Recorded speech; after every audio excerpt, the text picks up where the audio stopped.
کچھ دیر کے لیے اپنی تربیت نصیحت کے لیے ہم کلام خدا میں سے دیکھیں گے مقدس یونا نبی کا صحیفہ، اس کا پہلا باب اور اس کی پہلی 10 آیات۔ خداوند کا کلام یونا بن امتی پر نازل ہوا کہ اٹھ اس بڑے شہر نینوا کو جا اور اس کے خلاف منادی کر، کیونکہ ان کی شرارت میرے حضور پہنچی ہے۔ لیکن یونا خداوند کے حضور سے ترسیس کو بھاگا اور یافا میں پہنچا، اور وہاں اسے ترسیس کو جانے والا جہاز ملا، اور وہ کرایہ دے کر اس میں سوار ہوا تاکہ خداوند کے حضور سے ترسیس کو اہل جہاز کے ساتھ جائے۔ لیکن خداوند نے سمندر پر بڑی آندھی بھیجی اور سمندر میں سخت طوفان برپا ہوا، اور اندیشہ تھا کہ جہاز تباہ ہو جائے گا۔ تب ملاح ہراساں ہوئے اور ہر ایک نے اپنے دیوتا کو پکارا، اور وہ اجناس جو جہاز میں تھیں سمندر میں ڈال دیں تاکہ اسے ہلکا کرے۔ لیکن یونا جہاز کے اندر پڑا سو رہا تھا۔ تب ناخدا اس کے پاس جا کر کہنے لگا کہ تو کیوں پڑا سو رہا ہے؟ اٹھ اپنے معبود کو پکار، شاید وہ ہم کو یاد کرے اور ہم ہلاک نہ ہوں۔ انہوں نے آپس میں کہا، آؤ ہم کرا ڈال کر دیکھیں کہ یہ آفت ہم پر کس کے سبب سے آئی۔ چنانچہ انہوں نے کرا ڈالا اور یونا کا نام نکلا۔ تب انہوں نے اس سے کہا کہ تو ہم کو بتا کہ یہ آفت ہم پر کس کے سبب سے آئی، تیرا کیا پیشہ ہے، تو کہاں سے آیا ہے، تیرا وطن کہاں ہے اور تو کس قوم کا ہے؟ اس نے اس سے کہا کہ میں عبرانی ہوں اور خداوند آسمان کے خدا بحر و بر کے خالق سے ڈرتا ہوں۔ تب وہ خوف زدہ ہو کر اس سے کہنے لگے کہ تو نے یہ کیا کیا، کیونکہ ان کو معلوم تھا کہ وہ خداوند کے حضور سے بھاگا ہے، اس لیے کہ اس نے خود ان سے کہا تھا۔ کتاب مقدس کا پڑھا اور سنا جانا ہم سب کے لیے برکت کا سبب بنے۔ آئیں چند لمحات کے لیے اپنے سروں کو خم کریں گے اور خداوند سے اپنے لیے کلام مانگیں گے۔ آسمان اور زمین کے خدا، کل کائنات کے بادشاہ جلالی ابا، تیرے آگے جھکتے ہیں، تیری مدح سرائی، تیری ستائش کرتے ہیں، کیونکہ تو ہی حمد و ثنا، ستائش، بزرگی اور جلال کے لائق رب ہے۔ تیرا شکریہ ادا کرتے ہیں خداوند آج کی شام اس خوبصورت موقع کے لیے جو تو نے خداوند موقع دیا کہ تیرے لوگوں سے تیرے منہ کی باتوں کو شیئر کروں، تو مجھے الفاظ محاورات کی ترتیب دے تاکہ لائق طور سے تیرے کلام کو بیان کروں اور سننے والے اس کے وسیلہ سے کثرت سے برکت پائیں۔ مسیح ہمارے خداوند کی خاطر بخش دے، آمین۔ آج اب ہم اس صحیفے پر جو کہ یونا کا صحیفہ ہے اس پر بات کرتے ہیں۔ یونا جو کہ قوم کے اعتبار سے ایک یہودی ہے، یہوہ خدا کی عبادت کرنے والا ہے، اور اگر ہم تھوڑا سا یہودی عقیدے کو یہاں پر دیکھیں تو یہودی عقیدے کے مطابق ایک عظیم پائی جاتی تھی کہ خداوند چاہتا ہے کہ یہ لوگ دوسری قوموں کے سامنے اس کے گواہ ہوں، لیکن یہ خدا کو اپنے تک محدود رکھنا پسند کرتے ہیں، ایک جگہ اکٹھے رہنا پسند کرتے ہیں، اور یہ نہیں چاہتے کہ یہ کسی قوم کے سامنے اپنے رب کی بات کریں، اس خالق کی بات کریں جس نے ان کے لیے عجائب کام کیے۔ اس کے لیے اگر آپ زبور 137 کو پڑھتے ہیں تو وہاں پر یہ لوگ کہتے ہیں کہ اگر ہم غیر قوم کے سامنے اپنے رب کا نام لیں تو ہماری زبان جو ہے وہ ہمارے تالو سے چپک جائے۔ یہ لوگ نہیں چاہتے کہ یہ لوگ کسی صورت میں اپنے رب کو دوسروں کے سامنے پیش کریں۔ ایک طرح کا کہہ سکتے ہیں کہ ان کے اندر یہ احساس بھی پایا جاتا تھا کہ ہم افضل ہیں اور باقی سب لوگ ایسے ہی ہیں۔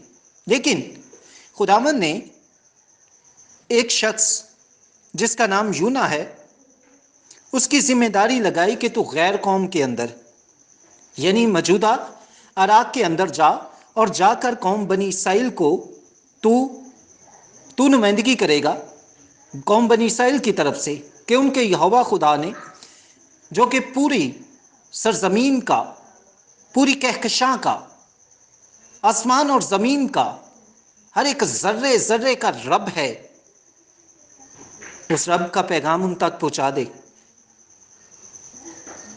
کہ تم اپنی روشوں کو درست کر لو۔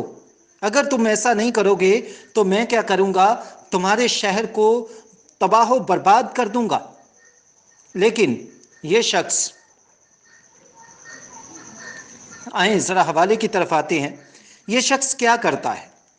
کیونکہ یہ ایک ایسا صحیفہ ہے، ایک ایسی سٹوری بھی ہے جو ہم سنڈے اسکول سے سیکھتے آ رہے ہیں. آج اور بھی گہرائی سے اس کو سیکھنے کی کوشش کریں گے. یونا جس کو خداوند نے حکم دیا کہ تو نینوا کو جا، لیکن یونا بجائے نینوا کے وہ ترسیس کو جا رہا ہے. اور درمیان میں ایک یافا ایسا مقام ہے جس پر وہ پہنچتا ہے تو جہاز میں بیٹھنے کے لیے وہ کرایہ دے رہا ہے. قابل غور بات ہے یہاں پر کہ وہ اپنی جیب سے کچھ خرچ کر رہا ہے. کس لیے؟ کہ وہ خدا سے دور جا سکے. وہ مینٹلی طور پر جانتا ہے کہ میں ایسا کر نہیں پاؤں گا، لیکن پھر بھی ایک کوشش کر رہا ہے کہ شاید اس طرح میرا چھٹکارا ہو جائے. وہ جانتا ہے کہ خدا جس کے ذمہ جو کام لگاتا ہے وہ اسے کام کو وہ رب پورا کروا ہی لیتا ہے. جتنی مرضی وہ جان چھڑائے کہ میں رہا ہو جاؤں گا، لیکن رہائی کا تصور ہی نہیں ملتا. اسے وہ کام کرنا ہی پڑتا ہے. جیسا کہ وہ جانتا ہے شریعت کو، تورا سے بخوبی واقف ہے. وہ جانتا ہے کہ خدا نے موسیٰ کے ذمہ جب یہ کام لگایا تو موسیٰ ہیلے بہانے کر رہا ہے کہ میں کیسے کر سکتا ہوں، لیکن خدا اسے پھر بھی فرعون کے سامنے لے گیا. لیکن یہ شخص ایک ناکام کوشش کر رہا ہے کہ میں کسی طریقہ سے پہنچ جاؤں آلریڈی نینوا کے اندر نینوا کی بجائے وہ ترسیس کو جانے کا پلان کر رہا ہے. اور جب وہ ترسیس کو جانے کا پلان کر رہا ہے، اگر آپ دیکھیں وہ یافا میں پہنچا، اپنے پلے سے پیسہ خرچ کیا، اور جب اس نے اپنے پلے سے پیسہ خرچ کر لیا تو کتاب مقدس یہ بیان کرتی ہے کہ جب وہ اہل جہاز کے ساتھ جا رہا ہے، کچھ تاریخ کی کتابیں یہ بیان کرتی ہیں کہ یونا جو ہے وہ جس جہاز میں تھا یہ 3 منزلہ جہاز تھا. کم و بیش 3000 لوگ اس کے اندر سفر کرتے تھے، اور 3 سال کا وقت لگتا تھا اسے یافا سے ترسیس کو پہنچنے کے لیے. کیوں؟ کیونکہ یہ ایک اجناس جو یہاں سے خریدی، اسے جب دوسری بندرگاہ پر پہنچے تو وہاں پر اسے کچھ مہینوں کے لیے رکنا پڑتا تھا. وہاں پر جتنے بھی لوگ تھے ویپاری، وہ کیا کرتے تھے؟ اپنا مال بیچتے تھے. وہاں سے کوئی اور چیز خریدی کچھ منافع کے ساتھ، اسے آگے جا کے فروخت کر دیا. پھر کچھ چیز خریدی، اسے کچھ آگے جا کے منافع کے ساتھ کر دیا. اور وہ بزنس کر رہا ہے. وہ بھول گیا کہ میں نے یہ کام کرنا ہے. وہ اس پلان میں ہے کہ میں وہاں پر بزنس کروں گا. لیکن کتاب مقدس بیان کرتی ہے کہ خداوند نے سمندر پر آندھی بھیجی، اور سمندر میں سخت طوفان برپا ہوا، اور اندیشہ تھا کہ جہاز تباہ ہو جائے گا. سفر شروع کیا تو مائنڈ میں یہ ہے میں بہت سارا بزنس کر لوں گا، بہت سارا منافع ہوگا مجھے، اور دوسرا میں خدا کے حضور سے بھاگ جاؤں گا. حالانکہ وہ جانتا ہے، زبور نویس کہتا ہے کہ خدایا تیری حضوری سے میں بھاگ کر کہاں جاؤں، کیونکہ دنیا میں کوئی ایسی جگہ ہے ہی نہیں اس پوری کائنات میں کہ جہاں پر میں جا کر تجھ سے دور ہو جاؤں. میں پتال میں جاؤں تو وہاں ہے، آسمان پر چڑھ جاؤں تو وہاں ہے. یعنی کوئی ایسی جگہ ہے ہی نہیں جس سے میں یہ کہہ سکوں کہ میں خدا کے حضور سے چھپ گیا. لیکن اس کے باوجود ناکام کوشش وہ کر رہا ہے. لیکن جب سمندر میں سخت طوفان تھا اور وہ تمام اپنے اوزار، تمام اجناس سمندر میں پھینک رہے ہیں کہ کسی نہ کسی طرح سے جہاز ہلکا ہو جائے، لیکن کتاب مقدس بیان کرتی ہے اس دورانیے میں وہ شخص پرسکون ہو کے سو رہا ہے. تب نہ خدا اس کے پاس جا کر اسے جگایا اور اس سے کہا، بڑے قابل غور الفاظ ہیں، اٹھ اپنے معبود کو پکار، شاید وہ ہم کو یاد کرے اور ہم ہلاک نہ ہوں.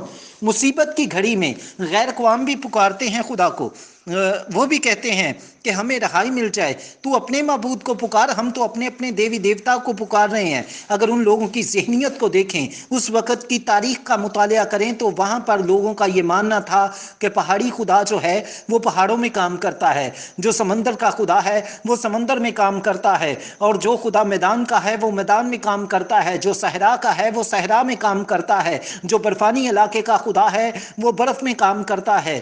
لیکن آگے چل کے قصہ بڑا مزیدار ہونے والا ہے جی. دیکھیے گا، لکھا ہے کہ انہوں نے ایک بہت کمال کا میتھڈ یوز کیا. خدا کی کامل مرضی کو جاننے کے لیے انہوں نے قرے کا انتخاب کیا۔ قرا یہ وہ طریقہ کار ہے جس سے خداوند نے ملک کینان کو قوم بنی اسرائیل کے اندر بانٹا تھا۔ اور اگر نئے عہد نامے کا ہم دیکھیں تو نئے عہد نامے میں 12ویں شاگرد کا انتخاب بھی قرا ڈال کر کیا گیا۔ قرا ایک ایسا میتھڈ یا ایسا طریقہ ہے جس سے لوگ خدا کی کامل مرضی کو معلوم کرتے تھے۔ انہوں نے یہاں پہ قرا ڈالا، اور جب قرا ڈالا ہے تو نام نکلا ہے یونا کا۔ لفظوں کا، سوالوں کا ایک انبار لگا دیا ان لوگوں نے۔ تو کون ہے؟ کہاں سے آیا ہے؟ تیرا وطن کہاں ہے؟ تو کس قوم کا ہے؟ اور اس کے الفاظ کو سنتے ہی رونگٹے کھڑے ہو جاتے ہیں۔ وہ بیان کرتا ہے کہ میں عبرانی ہوں، ابراہیم کی نسل سے ہوں، اور آسمان کے خدا، بحر و بر کے خالق یعنی خشکی اور پانی کے خدا، جو پوری دنیا پر حکومت کرتا ہے، جو اس کا خالق ہے بحر و بر کا، میں اس خدا کا ماننے والا ہوں۔ تب وہ خوف زدہ ہو گئے کہ اگر یہ بحر و بر کے خدا کو ماننے والا ہے تو پھر اس کی وجہ سے یہ آفت کیوں آ گئی؟ اس نے ایسا کون سا کام کر دیا ہے؟ ہزاروں لوگ جذباتی ہوئے ہوں گے، اور جذباتی ہوتے ہوئے مختلف الفاظ، فکرہ جات اس کے لیے استعمال کرتے تھے کہ بھائی تو نے کون سا گناہ کر دیا، خود تو مرے گا، ساتھ ہمیں بھی مروانے کا ارادہ ہے۔ ایسے منظر میں کتاب مقدس بیان کرتی ہے کہ وہ لوگ جو ہیں وہ پوچھتے ہیں ہم تیرے ساتھ کیا کریں؟ اپنا زور وہ بھی لگا رہے ہیں کہ ہم کسی نہ کسی طرح سے تجھے بچا لیں گے، لیکن پھر بھی ایک منظر جب اس نے کہا کہ مجھے سمندر کے حوالے کر دو، جو ہی وہ پانی کے ساتھ ٹچ ہوتا ہے، ایک پل میں، ایک لمحے کے اندر سب کچھ ساکن جیسے کچھ ہوا ہی نہیں تھا۔ کیسی قدرت ہے اس قادر مطلق رب کی کہ وہ ایک پل میں سب کچھ ساکن کر دیتا ہے۔ اور کتاب مقدس بیان کرتی ہے کہ ایک مچھلی نے اسے نگل لیا۔ جب اسے نگل لیا، آج ہم یہاں پر جس بات کو میں آپ کے سامنے رکھنا چاہتا ہوں وہ یہ ہے کہ ایک انسان مصیبت میں کیوں پھنس جاتا ہے، اس کی بڑی وجہ کیا ہے۔ تو آئیں پہلی دوسری آیت کو پڑھیں۔ پہلی چیز بائبل مقدس میں لکھا ہے یونا کے صحیفہ میں کہ خداوند نے اسے پہلی چیز حکم دیا کہ تو جا، دوسرا اپنا کلام دیا کہ تو جا کر لوگوں کے درمیان اس کی منادی کر۔ وہ بیسک دو غلطیاں کر رہا ہے جس کی وجہ سے وہ اس مصیبت میں پھنس رہا ہے۔ پہلا خدا کے حکم کی نافرمانی، دوسرا اس کے کلام کو رد کرنا، اس کلام کو جس کے بارے میں داؤد زبور 138 کی آیت نمبر 2 میں بیان کرتا ہے، کیونکہ تو نے اپنے کلام کو اپنے ہر نام سے زیادہ عظمت دی ہے۔ خداوند نے جس کلام کو عظمت دی ہے، اس کلام کو یہ بندہ رد کرنے کے چکر میں پڑا ہوا ہے۔ وہ نہیں چاہتا کہ وہ الفاظ دوسروں تک پہنچائے، لیکن خداوند کی یہ مرضی ہے کہ وہ لفظ دوسروں تک پہنچے۔ کلام دوسروں تک نہ پہنچے، اس کے لیے اسے خرچ کرنا پڑا، لیکن کلام لوگوں تک پہنچے، اس کا 1 روپیہ بھی خرچ نہیں ہوا۔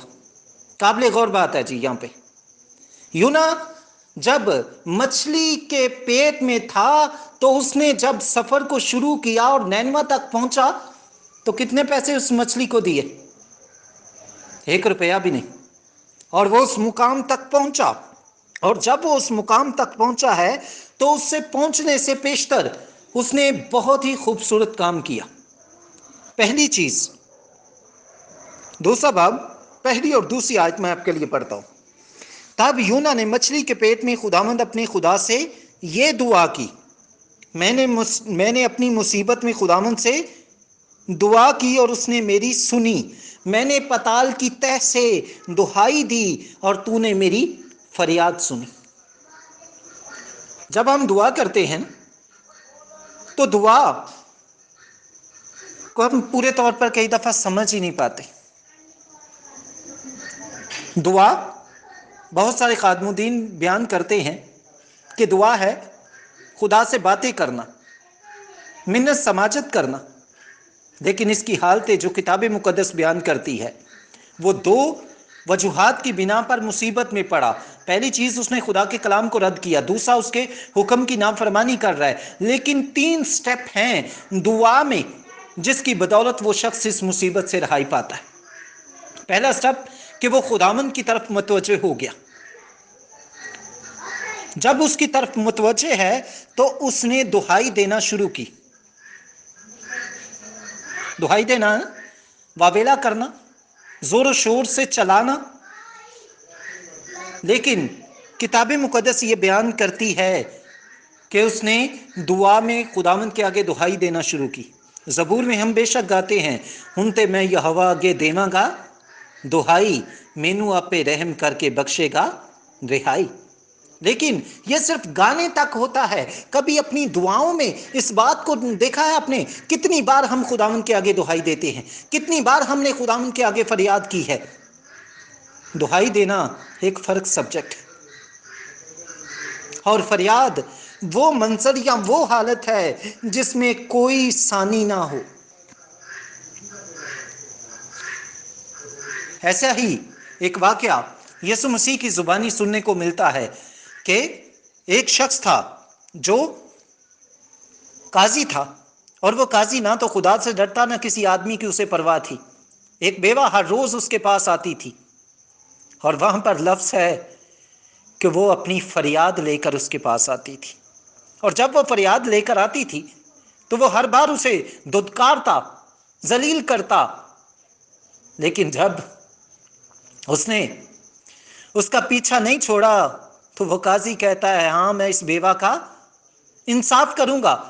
یسوع مسیح کہتے ہیں، سنو وہ قاضی کیا کہتا ہے کہ میں اس بیوہ کا انصاف کروں گا کیونکہ اس نے میرے ناک میں دم کر رکھا ہے۔ ہم کئی دفعہ مصیبتوں میں، پریشانیوں میں الجھ جاتے ہیں، اس کی وجہ کئی دفعہ جانے انجانے میں ہم خدا کے حکم کو رد کر دیتے ہیں، کئی دفعہ اس کے کلام کو نظر انداز کر دیتے ہیں، جس کی وجہ سے مصیبت ہمارا مقدر بن جاتی ہے۔ اگر اس مصیبتوں سے رہائی چاہتے ہیں تو اس کے لیے دعا ایک ایسا ذریعہ ہے کہ جس کے بارے میں ایک مقولہ مشہور ہے کہ دعا جو ہے وہ تقدیروں کو بدل دیتی ہے۔ اور یہاں پر عاجزی، حلیمی کو ہم دیکھتے ہیں کہ اس نے بے شک کچھ دیر کے لیے خدا کے پلان کو روک دیا تھا۔ وہ خدا جو نینوا کو برباد کرنا چاہ رہا تھا وہ رک گیا۔ آج ہم میں سے اگر کوئی کسی مصیبت یا پریشانی میں ہے تو غور و فکر کرے اپنی زندگی کے اوپر کہ جانے انجانے میں کہیں خدا کے کلام کو رد تو نہیں کر دیا، اس کے حکم کی نافرمانی تو نہیں کر دی۔ اگر کچھ ایسا ہے تو آج وقت ہے کہ اس کے سامنے سجدے میں آ جاؤ، اپنے سر کو اس کے حضور جھکا دیں۔ جو ہی آپ اپنے سر کو اس کے حضور جھکا دیں گے تو دعا میں دہائی دیں، فریاد اس کے حضور پیش کریں، اور وہ ہو نہیں سکتا کہ ان کا جواب نہ دے۔ اگر آج آپ چاہتے ہیں کہ ہم اپنی مصیبتوں سے، مشکلوں سے رہائی پائیں تو ہمیں دعا میں رہتے ہوئے دہائی دینی ہوگی، ہمیں دعا میں رہتے ہوئے اس کے حضور فریاد کرنی ہوگی، کیونکہ فریاد اس عالم میں ہوتی ہے جس میں کوئی بھی سہارا نہ ہو، بے یار و مددگار ہوں، تب جو دل سے الفاظ نکلتے ہیں ان کو فریاد کہتے ہیں کہ میرے پاس اب کوئی سہارا نہیں ہے، کوئی ایسا کندھا نہیں ہے کہ جس کے اوپر میں ناز کر کے کہہ سکوں میرے لیے یہ ہوگا۔ اے قادر مطلق رب، اب تو میرا زور ہی تو ہے۔ بہت سارے لوگ خدا کو اپنا آخری سہارا مانتے ہیں، لیکن اگر آپ خدا کو ہی سہارا ماننا شروع کر دیں تو آپ کو کسی دوسرے سہارے کی ضرورت ہی نہیں پڑے گی۔ کاش کہ خدا ہم سب کو یہ توفیق بخشے کہ اپنی زندگیوں کے اوپر غور و فکر کریں کہ ہم اپنی مصیبتوں سے رہائی پا سکتے ہیں، اپنی مصیبتوں سے چھوٹ سکتے ہیں، جس طرح یونا نے خداوند اپنے خدا سے دعا کی، دہائی دی، فریاد کی، اور اس کے حکم کے وسیلہ سے اس مچھلی نے اسے نینوا کے سامنے اگل دیا۔ آگے سارے منظر کو ہم بخوبی جانتے ہیں، پھر خداوند نے کبھی موقع دیا تو اس سے آگے ہم بات چیت کریں گے۔ آج کے لیے اتنا کافی ہے کہ اپنی زندگیوں کے اوپر غور و فکر کریں کہ کیا کوئی مصیبت یا پریشانی میری زندگی میں اس لیے تو نہیں ہے کہ میں نے خدا کے کلام کو رد کر دیا یا اس کے حکم کی نافرمانی کی جسے اس نے عزت دی ہے۔ ہم اسے عزت دیں تاکہ اس کے وسیلہ سے ہم رہائی پا سکیں۔ خداوند آپ سب کو برکت دے۔